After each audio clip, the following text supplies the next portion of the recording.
Hello friends, कैसे हैं आप सब लोग। कम्युनिटी सिलेक्शन की एक और नई वीडियो में मैं आपको जो है वेलकम करता हूँ। और बेसिकली आज जो हमारा एजेंडा है, हम जिस चीज़ को डिस्कस करने वाले हैं वो एनोटेशंस।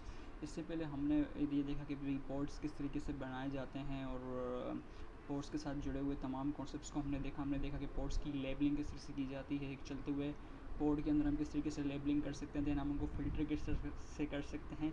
ये सारी चीज़ें हम कर चुके हैं। अब हम बात करते हैं एनोटेशन की। एनोटेशन जैसे कि यहाँ पे लिखा हुआ है कि Kubernetes also provides annotation feature with labels, यानी कि कुबरनेटिस आपको जो है वो एनोटेशंस फराहम करता है लेबलिंग के साथ और उसके फीचर्स के साथ। अब देखें एनोटेशंस का बेसिकली मतलब क्या होता है। एनोटेशंस का मतलब ये होता है कि एडिशनल इन्फॉर्मेशन ऐड कर देने का किसी चीज़ के बारे में। अब लेबलिंग, चूँकि हम लेबल के अंदर इतनी ज़्यादा इन्फॉर्मेशन ऐड नहीं करते, इतनी बड़ी बड़ी चीज़ें ऐड नहीं करते, तो उसके जैसे छोटे से लेबल्स होते हैं जिनको हम बिल्कुल लेबल कर देते हैं और उसको हम यूज़ करते हैं। जबकि एनोटेशंस के अंदर हम कम्प्लीटली और वाइडली हम चीज़ों को डिस्क्राइब कर सकते हैं। इसमें हम ज़्यादा से ज़्यादा इन्फॉर्मेशन दे सकते हैं। तो इसमें हम एडिशनल इन्फॉर्मेशन भी दे सकते हैं और जितनी ज़्यादा इन्फॉर्मेशन देना चाहें हम दे सकते हैं। जबकि लेबलिंग में आपके पास क्या होता है कि भाई बड़ी लिमिटेड इन्फॉर्मेशन दी जाती है। ठीक हो गया। अच्छा, अब जैसे कि हम क्या क्या इन्फॉर्मेशन दे सकते हैं। देखें जनाब, हम यही इन्फॉर्मेशन दे सकते हैं कि जैसे कि हम बता सकते हैं कि यार इसका क्रिएटर का क्या नाम है, उसका कॉन्टैक्ट के लिए हम उसकी ईमेल वगैरह बता सकते हैं। अब जो आपके पास लेबल्स होते हैं वो लिमिटेड इन्फॉर्मेशन को होल्ड करते हैं, और जो आपके पास लार्जर इन्फॉर्मेशन होती है वो किसके अंदर दी जाती है, वो एनोटेशंस के अंदर दी जाती है। ठीक हो गया। और एक्स्ट्रा इन्फॉर्मेशन देने के लिए भी हम एनोटेशन का यूज़ करते हैं, और एनोटेशन के थ्रू हम लोग फ़िल्टर नहीं कर सकते जिस तरह से हम लेबल्स के थ्रू फ़िल्टर करते हैं। एक थ्योरेटिकल कॉन्सेप्ट आई होप कि आपको समझ में आया होगा। अब चलते हैं आगे। अब यहाँ पे दो तरीके होते हैं, एक जो है वो एनोटेशंस को लिखने के। एक तरीका तो आपका YAML फॉर्मेट के अंदर होता है जो कि हम मोस्टली कर रहे होते हैं। दूसरा तरीका आपका ये होता है कि अगर आप किसी रनिंग कोड के ऊपर एनोटेट करना चाहो, कोई एडिशनल इन्फॉर्मेशन देना चाहो, तो वो आप किस तरीके से दोगे। ठीक है। तो सबसे पहले तो हम लोग YAML फॉर्मेट को देखते हैं, देन हम लोग रनिंग कोड वाले फॉर्मेट को देखते हैं। तो मैं इसको मिनिमाइज़ करता हूँ और मैं आता हूँ अपने इन फाइल्स के ऊपर। ठीक हो गया। और अब यहाँ आके बेसिकली मैं क्या करने लगा हूँ, मेरा terminal I think already open है। ठीक है, मैं इसको सबसे पहले तो क्लियर कर देता हूँ। अब मैं क्या करने लगा हूँ, एक फ़ाइल बनाने लगा हूँ जो कि मैं एक पोर्ट बनाने लगा हूँ जिसको मैं कहता हूँ पोर्ट विथ एनोटेशन। ठीक है, .yaml। ठीक हो गया। इंटर करा, मैं आ गया और मैंने आई प्रेस किया। अब मैं सबसे पहले क्या लिखूँगा, उसकी काइंड डिफाइन कर दूँगा। तो उसकी काइंड जनाब जो होगी वो होगी पोड। ठीक है। API वर्जन इसका क्या होगा, ठीक है, API वर्जन इसका बेसिकली क्या होगा, V1 होगा। ठीक हो गया। अब हमारे पास मेटा डेटा है। अब मेटा डेटा के अंदर हम क्या डिफ़ाइन करेंगे, मेटा डेटा के अंदर हम ओबियसली सी बात है कि हमें इसका नेम सबसे पहले डिफ़ाइन करना पड़ेगा। नेम चूँकि बहुत ज़्यादा इनिशियल है, नेम हमें देना ही पड़ेगा। तो मैं इसका नेम बता देता हूँ, जैसे कि पोड विथ एनोटेशन। ठीक है। अच्छा, इसके अलावा हम क्या डिफ़ाइन कर सकते हैं, इसके अलावा हम इसकी एनोटेशन बता सकते हैं यहाँ पे। ठीक है, अगर आप यहाँ आके देखोगे तो यहाँ पे नेम के बाद आप एनोटेशंस वगैरह यहाँ पे बता सकते हो। तो मैं इसकी एनोटेशन लिख देता हूँ, एनोटेशंस। ठीक है।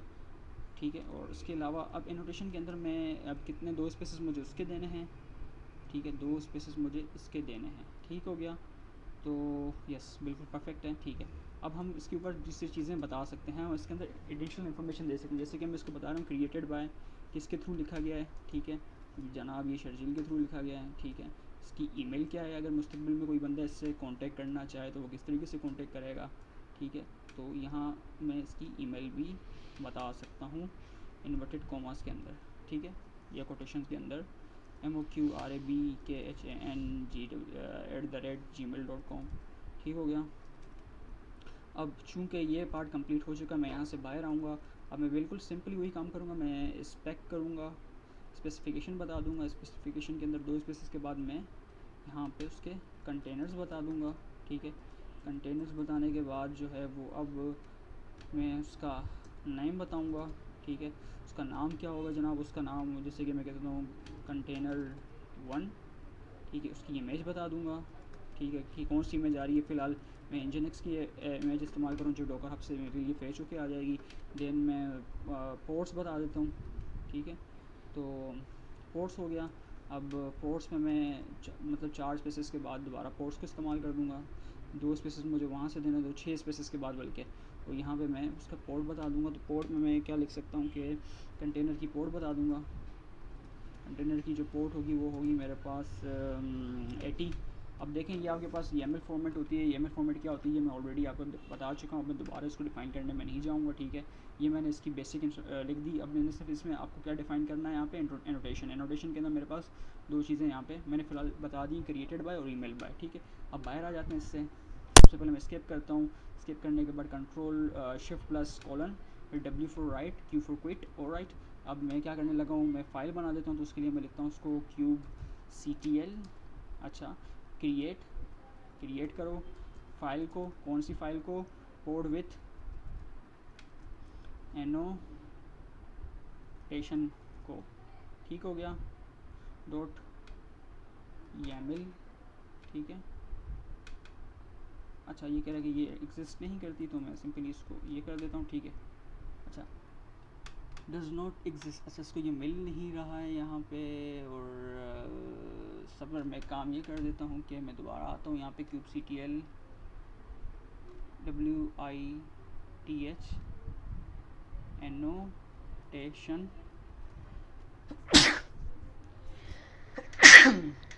ठीक है। उसके बाद मैं YAML फॉर्मेट लिख देता हूँ, यहाँ पे इंटर करता हूँ। अच्छा, अब आप देखो कि ये आपके पास जो है वो क्रिएट होके आ चुकी है। अब मैं पोर्ट की लिस्ट ले लेता हूँ, ठीक है। तो मैं इसको कहता हूँ kubectl गेट पोर्ट्स, ठीक है।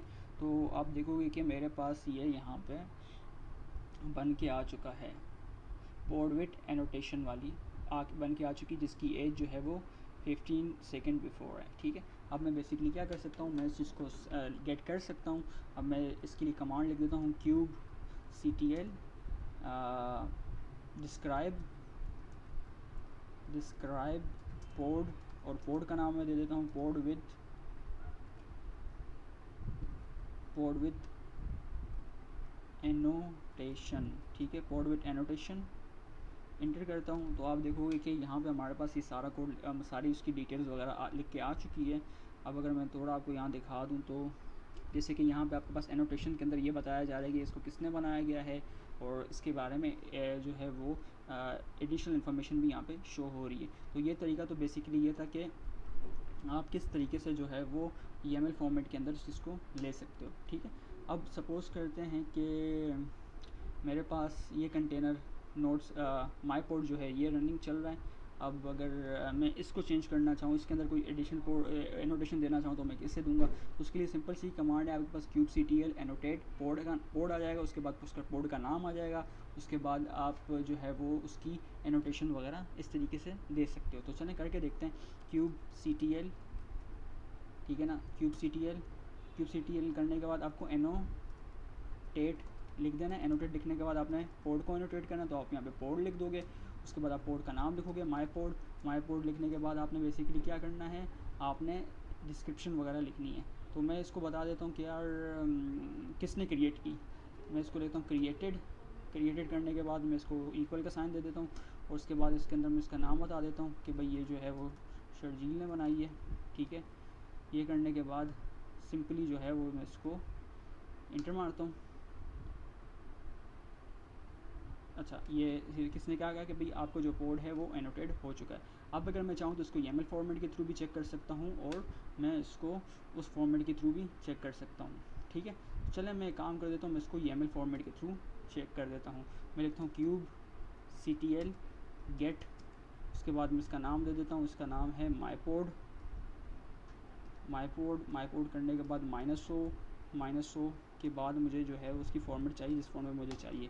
मुझे YAML में चाहिए, तो मैंने इसको YAML लिख दिया है। अच्छा, यहाँ पे एक इसको माई पोर्ट मिल नहीं रहा, kubectl गेट पोर्ट, मुझे यहाँ पे इसको बताना पड़ेगा कि आपको गेट पोर्ट लेना है और उसके बाद इंटर करना है। तो आप देखोगे ये मेरे पास यहाँ पे इस तरीके से आ चुका है, जिसमें इसने इसके बारे में सारी इन्फॉर्मेशन हमें बता दी है। तो यहाँ पे देखें एनोटेशन के अंदर मेरे पास क्या लिखा हुआ आ रहा है कि किसने इसको बनाया, इसको शर्जील ने बनाया। तो इस तरीके से आप एक रनिंग कंटेनर को जो है वो चलते हुए कंटेनर को भी जो है वो एनोटेट कर सकते हो। तो फ्रेंड्स इसमें हमने बेसिकली ये कॉन्सेप्ट सीखा कि हम एनोटेशन का कॉन्सेप्ट क्यों इस्तेमाल करते हैं, एनोटेशन और लेबल के अंदर डिफरेंस क्या है, और एनोटेशन हम किस तरीके से दे सकते हैं YAML फॉर्मेट के थ्रू, और जो है वो एक रनिंग कंटेनर के अंदर। तो होप आपको ये कॉन्सेप्ट समझ में आया होगा। अगर आपको इसके हवाले से किसी भी तरह की कोई भी कन्फ्यूजन तो काइंडली कमेंट बॉक्स में अपने कन्फ्यूजन से मुझे जो है इन्फॉर्म करें। तब तक के लिए मिलते हैं नेक्स्ट वीडियो में। अपना बहुत ज़्यादा ख्याल रखिएगा। अल्लाह ने के मान।